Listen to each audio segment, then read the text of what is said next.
The house had one rule about the attic. Don't touch the hatch after dark. At 12:19 a.m., the pull cord was swinging. Emily said it like a joke while she showed me where the extra diapers were. In the hallway upstairs, between the nursery and the guest bath, a square of painted plywood sat flush with the ceiling. A length of white cotton cord hung from a brass eye. Someone had tied a little knot at the end to keep fingers from slipping. It wasn't quaint. It made the ceiling feel like a mouth. "We never open it at night," she said, tapping the red sticky note over the smoke detector. It read, "After 9 p.m., hatch stays closed. If you hear anything, do not stand beneath it. If the monitor shows the ceiling, power cycle it." "Old house sounds," she added. "Nate hates them. Don't like to explain. It's just the one rule." I laughed because that's what you do to be easy. "I won't open it," I said and waved at Mia in her crib. The baby's breath squeaked like a tiny accordion. The sound machine whiffed ocean noise. A wooden lamp nightlight put a round of warm on the ceiling like a shallow sun. They left at 8 sharp, their lift headlights dragging across the living room like slow lightning. I turned on the porch light because the street's leaves were already thinking about fall. The house smelled like lemon cleaner and warm laundry. The Wi-Fi password was taped inside a kitchen cabinet. Cambria 5G, with an O crossed so you couldn't confuse it with a 0. The baby monitor charged on the counter, its plastic warm where the cord met the port. I did the predictable things. Dishes. Texted Emily a picture of Mia asleep, fist pressed to her cheek, hair stuck up like a wish. Flipped through channels and picked a bland baking show. Every ad break. I glanced at the monitor like it could read if I didn't. The picture was the soft green of night vision grain.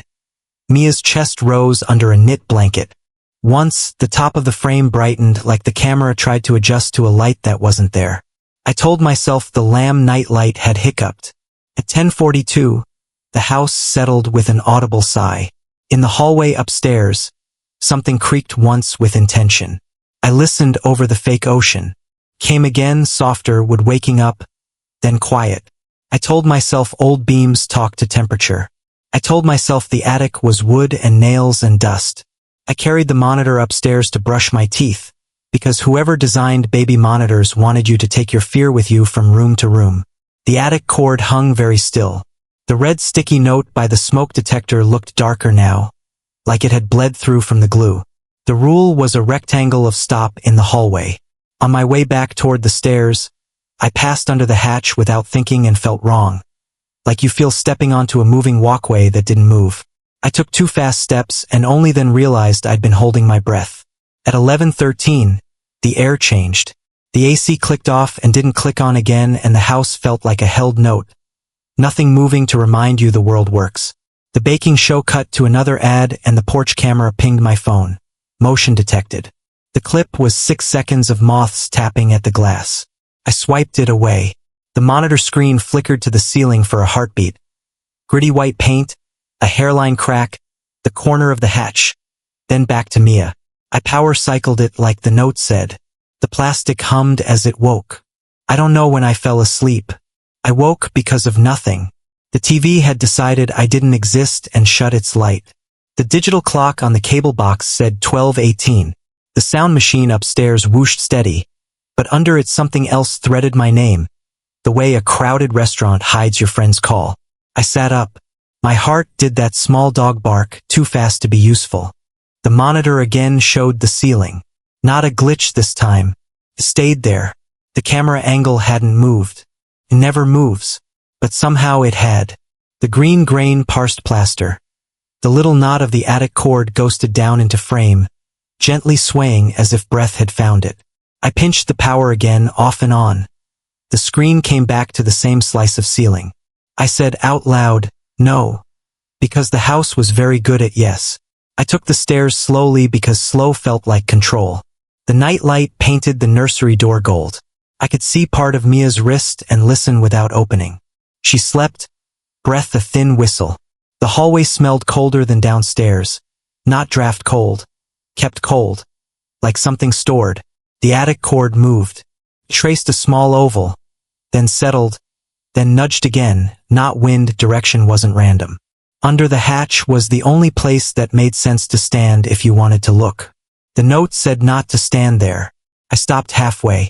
"Don't do it," I said to the empty. My hand lifted anyway. The eye screw in the hatch had a fingerprint in the paint like somebody had pressed hard long ago when it was sticky. My finger matched it without trying. My phone vibrated in my pocket. A text from Emily. "Everything okay? We're at dessert. Mia all right?" I typed yes. "All good. Sleeping." Smiley face. Then I added, "Your monitor keeps flipping to the ceiling. Normal?" The text hung with the little blue dot ruining my courage. Delivered didn't appear. Downstairs, the landline rang. I didn't know there was a landline until it did. The sound was brass and bell and belonged to another century. The phone kept ringing, polite, insistent, patient as a metronome. The bell kept ringing, too polite to be an emergency and too steady to ignore. I whispered to the door of the nursery that I'd be right back, as if the baby could bargain with silence, and I went downstairs with my socks quiet on the wood. The phone sat on a little wall table I swear I'd never noticed. Cream plastic with a curled cord and a brass bell under slotted vents. No voicemail light, no brand. It rang at my hand like it had always lived there. I hated how grateful I felt to have something to do. I lifted the receiver. The line wasn't silent. It had that soft snow sound old radios have when the station is almost found. Under it, I heard ocean from the nursery and the faint squeak of Mia's breath, but offset, like I was hearing the room through a wall and a minute. "Don't stand under it," my mother's voice said, except it was mine, the way recordings flatten you. "If the cord is swinging, step back 3 paces and keep your mouth closed." I wanted to ask who this was. I wanted to say, "Emily?" But the rule felt bigger than manners, so I counted back 3 small steps until my heel met the baseboard. The bell stopped on my 3rd breath. The line stayed open another second like someone listening for me to waste it. The house listened to my breath. Upstairs, the monitor still showed the ceiling. The cord traced its lazy oval, then a tighter one, like whoever had the other end was learning my rhythm. I hated the part of me that thought of it as someone. I took the steps on the outside edge so the middle wouldn't complain. I checked Mia with my own eyes. She slept starfish still, hand open, breath bright and squeaky. The camera on the shelf above the crib hadn't moved. I could see the little green LED and the dust I'd meant to wipe earlier. I put my palm an inch from her mouth and felt living. When I stepped back into the hall, the night light looked wrong. A warmer circle than before, like a dimmer had been breathed on. The red sticky note seemed to have grown a shadow. The hatch cord slowed without stopping, like it was watching me fail to decide. I knew the rule and I broke it the way you break a scab. Carefully, then all at once. I stepped into the place the note told me not to stand. The floor under the hatch felt half a degree colder, a circle I could sense in my ankles. I reached up. The cotton knot brushed my knuckle like a living thing, and my fingertip found the paint divot where someone's print had dried into it years ago. My finger settled there as easily as if it were waiting for me. I tugged. It wasn't a dramatic drop. The hatch eased down with a carpeted sigh, a breath that remembered the weight of other nights. A folding ladder unfolded one section, then stuck, as if it had to think about letting me up. Air rolled down past my face, colder, dry with the taste of paper. I didn't climb. I stepped on the first rung with my toes to make the ladder honest, then leaned and looked. The attic was the expected. Joists, blown in insulation like gray frost, a child's old shoe near a rafter, a pale stack of moving boxes with a black marker 2017 on the side. Unexpected was the beige wall phone mounted to a beam 2 feet back from the hatch. Identical to the one downstairs, its curled cord looped like a sleeping thing. It rang once, soft as a rehearsal, then stopped.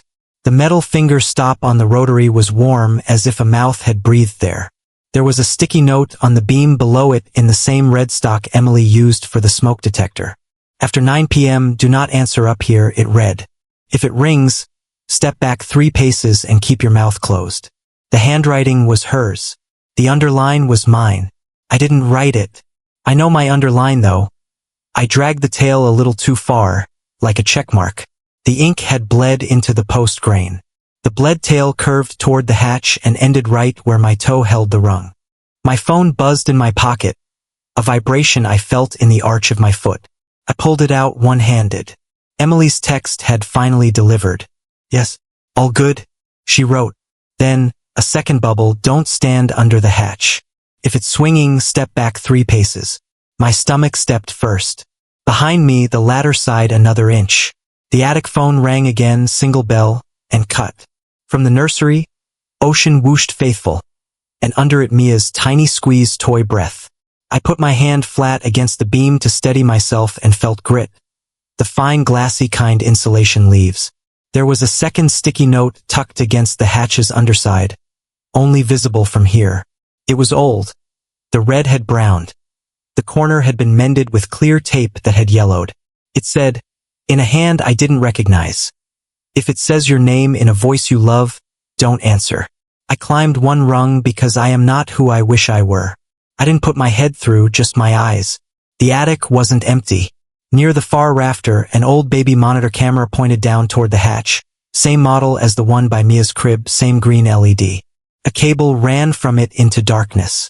My own monitor screen in my hand still showed ceiling. I tilted my phone to check the time. 12:19. In the camera preview, the hatch rimmed my face like a frame, and for a breath I saw myself looking up from below and not moving.